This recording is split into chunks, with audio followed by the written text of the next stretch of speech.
클럽 폴댄서 애니. 그녀에게 오늘은 첫 외부 출장 서비스 날이다. 목적지에 도착하자마자 애니는 저도 모르게 빵 터지고 마는데 집이 어마어마하게 컸기 때문이다. 무려 3층짜리 대저택. 애니가 잔뜩 신이나 초인종을 누르자 안에서 한참 기다리던 금수저가 냉큼 문을 열어준다. 집 안에 들어선 애니는 또 한 번 컬처 쇼크. 1층 면적만 해도 그녀가 일하는 클럽보다 넓어 보였다. 이것이 바로 재벌의 삶인가? 애니의 숨결 하나하나에 돈 냄새가 진동하는 듯했다. 이런 호사가 일상인 이반은 애니에게 수입 탄산수 한 병을 건네는데 이게 그나마 집에서 가장 저렴한 것이다. 그러고는 후다닥 2층으로 올라가 버린다.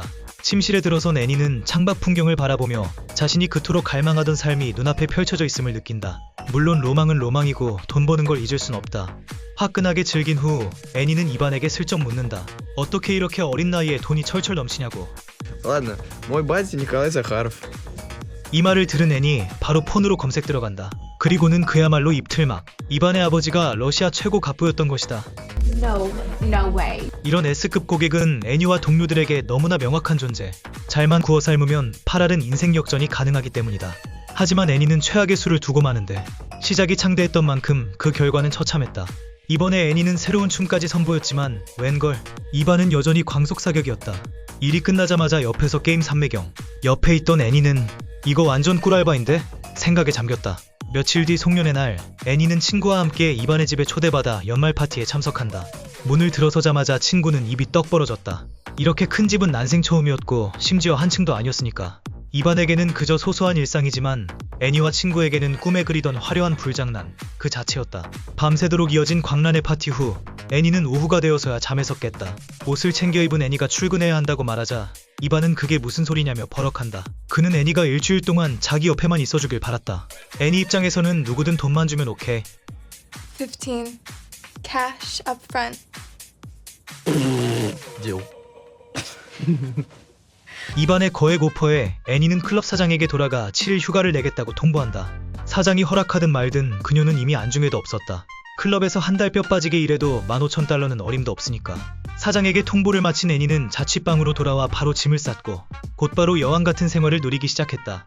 외출할 때는 집사가 에스코트하고 집에 돌아오면 전담 마사지사가 피로를 풀어주며 매일 집 청소하는 사람만 여럿. 차고에 있는 차들은 말할 것도 없었다. 거의 매일 애니의 가치관은 산산조각나고 새로 쓰였다. 이반과 지내는 시간이 길어지면서 알게 된 사실은 그의 하루 일과가 오로지 노는 것이라는 점. 주변 친구들 역시 애니처럼 그냥 옆에 있어주는 역할이었다.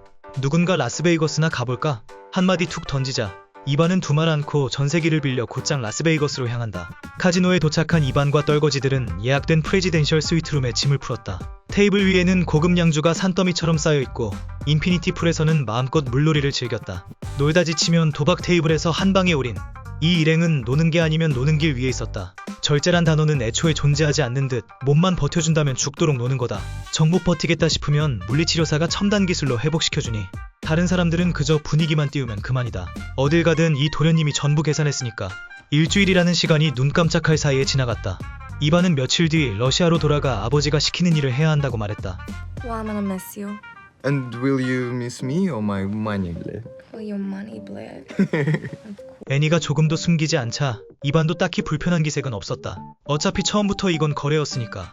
그런데 이런저런 이야기를 나누던 중 이반이 미국에서 결혼하면 미국인이 될 수 있어서 러시아로 돌아가지 않아도 된다는 말을 흘렸다. 처음 애니는 대수롭지 않게 여겼지만 이반이 점점 진지하게 말하자 그의 눈빛을 본 애니는 바보가 아닌 이상 이 황금 같은 기회를 놓칠 리 없었다. 그렇게 두 사람은 손을 잡고 라스베이거스에 24시간 운영되는 작은 예배당으로 달려갔다. 패스트푸드가 성행하는 이 도시에서 결혼식을 올리는 건 야식 먹으러 나가는 것만큼이나 간단한 일이었다. 하지만 애니는 깨닫지 못했다.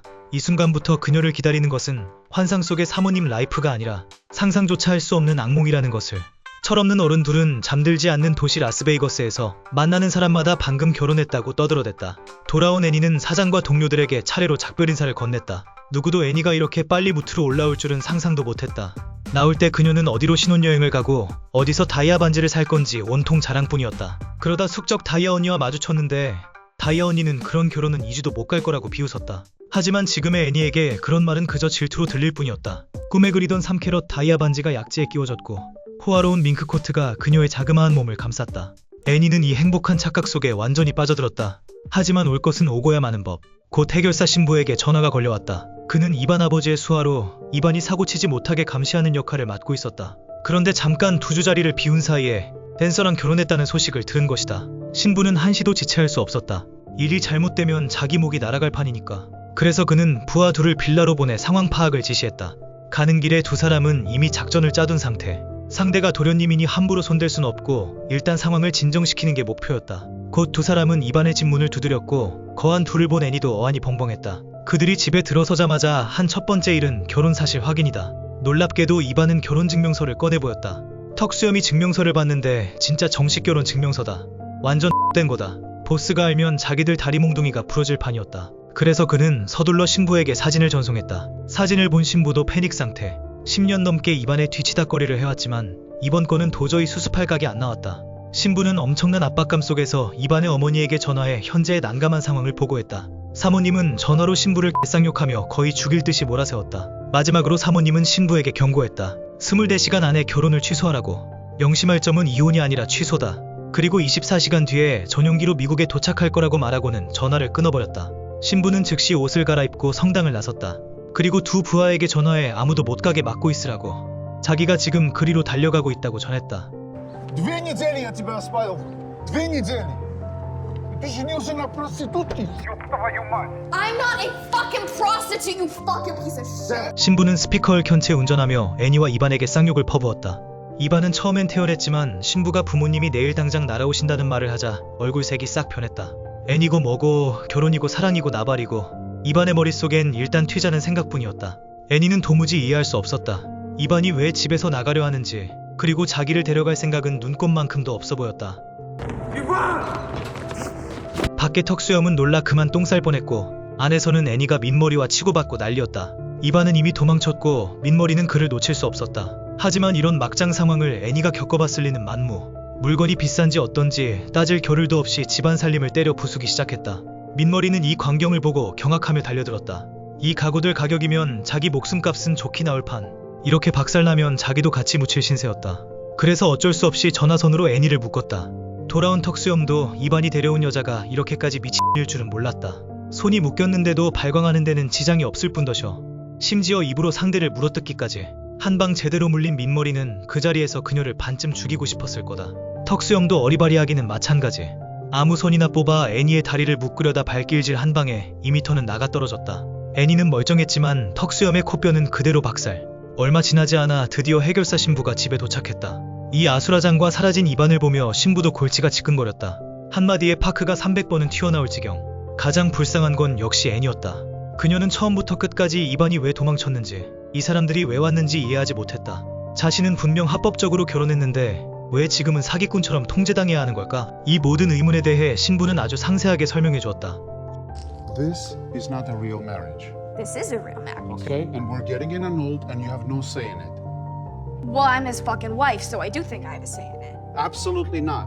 애니는 아직 자신의 처지와 위치를 전혀 파악하지 못하고 있었다. 이 장난 같은 결혼은 처음부터 거래로 시작된 것. 이제 와서 평등이니 권리니 요구하는 건 당연히 씨알도 안 먹히는 소리였다. And I plan on being with him forever. No, don't give me that bullshit. Do not give me that bullshit. You don't love him. You do not love him and he doesn't love you. You understand?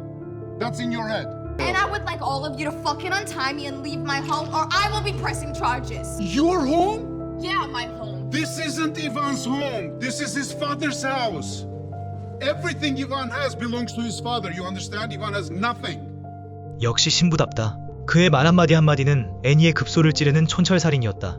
애니는 여전히 기세등등해 보였지만 속으로는 철저하게 패배했다는 것을 잘 알고 있었다. 그녀가 노린 건 결국 이반의 돈이었으니까. 다만 이반이 집안에서 발언권이 있을 거라는데 걸었을 뿐. 하지만 지금 보니 이반은 그야말로 아무것도 없는 빈털털이었다. 분함을 참지 못한 애니는 손을 내밀어 유일하게 남은 다이아 반지를 보여주며 자신의 주권을 주장하려 했다.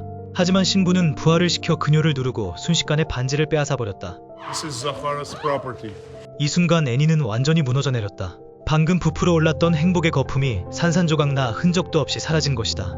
싸워서 이길 수도 없고 논리도 통하지 않았다. 어떤 차원을 봐도 애니에게는 자신 있는 구석이 없었다. 이반을 사랑한다고 말할 때 자신 스스로도 믿지 않았으니까. 그래서 미친 듯이 소리 지르는 것 외에는 애니에게 남은 수단이 없었다. 이런 막장 상황에 대해 신부에게는 당연히 대처법이 있었다. 세상이 조용해진 후 신부는 먼저 변호사에게 전화해 내일 법원 일정에 끼어들어 이반의 결혼을 취소하라고 지시했다. 마지막으로 돌아와 애니가 조금 진정된 듯하자 목에 둘렀던 스카프를 풀어주었다. 신부는 그래도 이반과 한바탕 엮였으니 그가 이렇게까지 시달린 것을 그냥 넘길 수는 없다고 말했다. 하지만 애니가 속으로 기대했던 $1000만 줄 테니 그를 떠나라. 같은 드라마틱한 장면은 없다. Alright, but look at me. Look at me. Fine. 애니는 신부의 말에 수긍했지만 사실 아직 완전히 포기한 건 아니었다. 필경 진짜로 결혼한 사이였으니까. 이반의 부모가 반대하더라도 이반이 직접 어떻게 할 건지, 계속할 건지 이혼할 건지 뭔가 태도를 보고 싶었다. 그렇게 신부 한 명과 댄서 한 명, 그리고 어딘가 모자란 부하들이 현실판 웃픈 해프닝을 찍기 시작했다. 지금 이반은 죽어도 전화를 받지 않았다. 신부는 이미 변호사와 내일 재판을 약속해둔 상태. 그 전에 반드시 이반을 찾아야만 했다. 일행은 먼저 이반의 떨거지 친구가 운영하는 사탕 가게로 향했다. 애니는 이반이 없자 친구에게 자기들 폰으로 이반에게 전화해서 받는지 좀 보라고 시켰다. 하지만 친구는 애니 뒤에 조폭 같은 새 남자가 서 있고 왜 이반을 찾는지, 이반과 무슨 관계인지도 제대로 말하지 않자 전화를 거절했다. 심지어 야구 방망이까지 꺼내들고 그들을 쫓아내려 했다. 어쭈? 애니는 덩치들 백을 믿고 되려 기세등등이다. 이반의 친구들 따위는 안중에도 없다는 듯 자기가 이 덩치들의 보스라도 되는 양 굴었다. 물론 두 사람의 전화 모두 이반은 받지 않았다. 여기서 허탕을 친 일행은 이반이 자주 가는 레스토랑으로 향했지만 역시나 이반은 코빼기도 보이지 않았다. 어느새 날이 저물었고 쌀쌀함을 느낀 애니는 자기도 모르게 자기 입을 막았던 그 스카프를 목에 둘렀다. 차로 돌아가려던 순간 신부는 불법 주차로 차가 견인되려는 것을 발견했다. 그는 황급히 다가가 기사에게 사정하며 한 번만 봐달라고 빌었다. $100가 안 통하면 $200, 그래도 안 통하면 $300. $300도 안 먹히자 에라이 가 안 줘. 신부는 나이가 들었지만 평생 지기 싫어하는 성격이었다.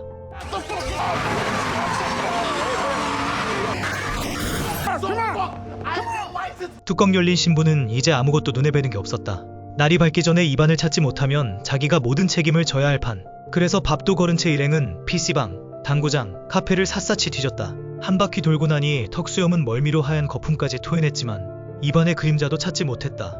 신부가 거의 포기하려던 순간 애니가 친구에게서 이반이 클럽에서 놀고 있다는 메시지를 받았다. 신부 일행이 도착했을 때 이반은 이미 죽이 되도록 취해 있었다. 게다가 이번에 그를 서비스하는 사람은 바로 숙적 다이아 언니. 이 상황 자체가 알코올 냄새보다 더 진한 비꼼으로 가득했다. 이런 이반의 모습을 본 애니는 화를 내야 할지 실망해야 할지 알 수 없었다. 어쩌면 그녀 마음속에서도 자기는 그럴 자격이 없다고 생각했는지도 모른다. 그녀는 그저 이반에게 계속 부부로 지낼 수 있냐고 셔틀처럼 물어볼 뿐이었다. 하지만 이반은 자기 엄마도 못 알아볼 정도로 취해 있었으니 애니와 그런 심각한 얘기를 나눌 상태가 아니었다. 신부는 이 상황을 보고 서둘러 그를 데리고 나가려 했다. 옆에 있던 애니는 여전히 끈질기게 이반에게 태도를 보여달라, 답을 달라고 매달렸다. 사실 그녀 자신도 이반의 현재 상태로는 아무것도 할 수 없다는 것을 잘 알고 있었다. 하지만 모든 것을 잃을까봐, 특히 원래 자기 것이 아니었던 것들을 잃을까봐 두려워하는 마음 깊은 곳의 공포가 애니의 행동을 완전히 비논리적으로 만들었다. 애니의 이 우스꽝스러운 모습을 보며 모든 것을 간파하고 있던 다이아 언니는 이때다 싶어 기회를 잡았다. 미친 듯한 조롱 속에서 어떻게 감정을 풀어야 할지 몰랐던 애니는 다이아 언니와 머리채를 잡고 싸우기 시작했다. 그들은 어른의 힘은 가졌지만 어른의 존엄성은 없었다. 말리는 사람들은 그들이 다치든 말든 신경 쓰지 않았다. 그들은 오직 클럽 시설이 망가질까봐 전전긍긍할 뿐이었다. 곧 신부가 서둘러 일행을 데리고 나가면서 이 소동은 일단락되었다.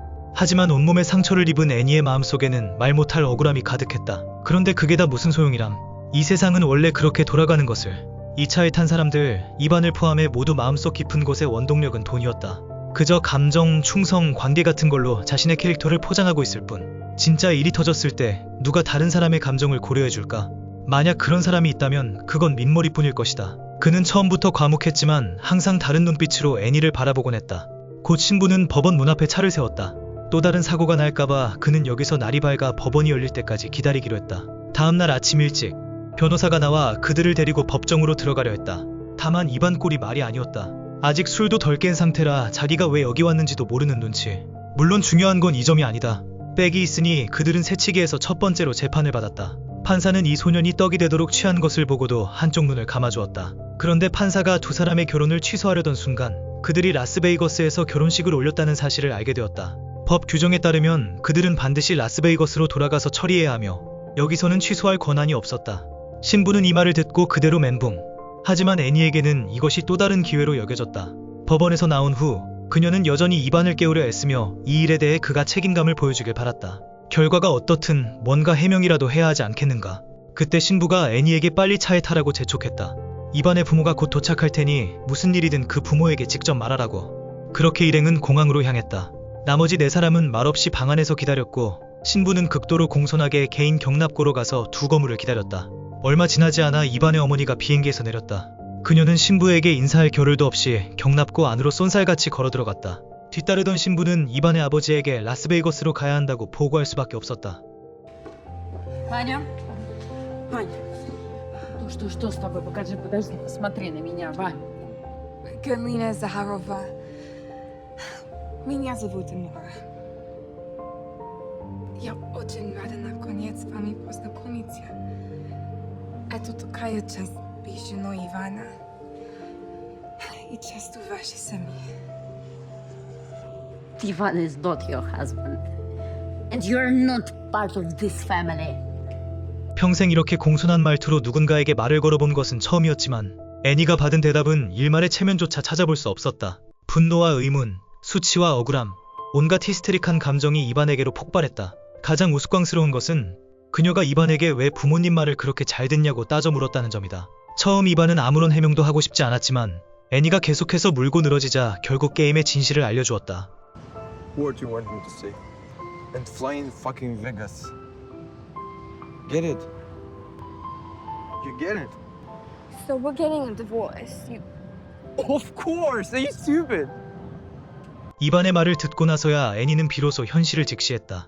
하지만 이대로 끝내고 싶지는 않았다. 한바탕 난리를 쳤는데 자기는 아무것도 얻지 못했으니까. 그래서 그녀는 따라 나온 이반의 어머니에게 이혼하려면 재산의 절반을 나눠줘야 한다고. 그렇지 않으면 자기는 비행기에 타지 않겠다고 말했다. 이 발언으로 애니는 자신의 마지막 남은 일말의 체면마저 박박 긁어 없애버렸다. Do that, and you'll lose everything. Any money you may have, although I doubt you have much. 체부까지 탈탈 털린 애니는 더 이상 이전의 그 기세등등한 모습이 아니었다. 진정한 실력은 원래 요란하게 과시할 필요가 없는 법. 모든 고함과 몸부림은 결국 두려움을 감추기 위한 방패일 뿐이었다. 이제 애니는 이반에게서 더는 얻을 것이 없었다. 그녀가 얻을 수 있는 건 오직 곁에 있던 민머리 보디가드가 건넨 일종의 위로주 같은 사케 한 잔뿐이었다. 라스베이거스에 도착한 후 일행은 절차에 따라 결혼 취소 수속을 밟았고 이 황당한 소동도 마침내 막을 내렸다. 일이 끝난 후 신부는 민머리에게 애니를 빌라로 데려가 짐을 챙기게 하고 다음날 자취방으로 데려다주면서 위자료로 $10,000를 주라고 지시했다. 밤에 빌라로 돌아온 민머리는 어떤 흑심도 허튼 생각도 없이 그저 묵묵히 애니 곁을 지켰다. 하지만 이 세상은 이토록 현실적인 곳. 애니의 신부는 이반의 가족들 사이에서 그녀를 한없이 초라하게 만들었고 아무것도 가진 것 없는 민머리의 진심 어린 위로 역시 이익이 최우선인 애니 앞에서는 마찬가지로 하찮았다. 과거 이반의 음흉한 눈빛은 사랑이라 불렀건만 이제 민머리의 진심 어린 눈빛은 변태로 치부한다. 모든 눈동자의 바탕은 흰색이지만 누구도 인정하려 들지 않는다. 흐려진 마음이 이미 처음의 순수함을 잃었다는 것을. 다음날 애니는 짐을 챙겨 민머리와 함께 이반의 빌라를 떠났다. 돌아오는 길에 민머리는 그녀에게 돈을 찾아주었고 집 앞까지 바래다 주었다. 이 어리버리한 남자를 보며 애니는 생각했다. 어쩌면 평범한 남자라야 진짜 감정을 가질 수 있는 걸까? 하지만 민머리의 품에 안겨 통곡할 때조차 그녀의 머릿속에는 여전히 무책임했던 이반만이 가득했다. 과연 민머리가 그녀에게 소중한 존재가 될 수 있을지는 아마 이 영상을 시청하시는 여러분 모두 마음속에 답이 있을 것이다. 이것이 바로 올해 오스카 수상작 아노라이다. 왜 상을 받았는지는 잘 모르겠다. 다만 이것만은 확실하다. 누군가에게 진정 사랑받고 싶다면 먼저 자기 자신을 사랑하는 법부터 배워야 한다는 것. 아노라 추천 관람 지수 별 4개. 영화 속엔 콤플렉스. 좋아요와 구독은 다음 영상 제작에 큰 힘이 됩니다.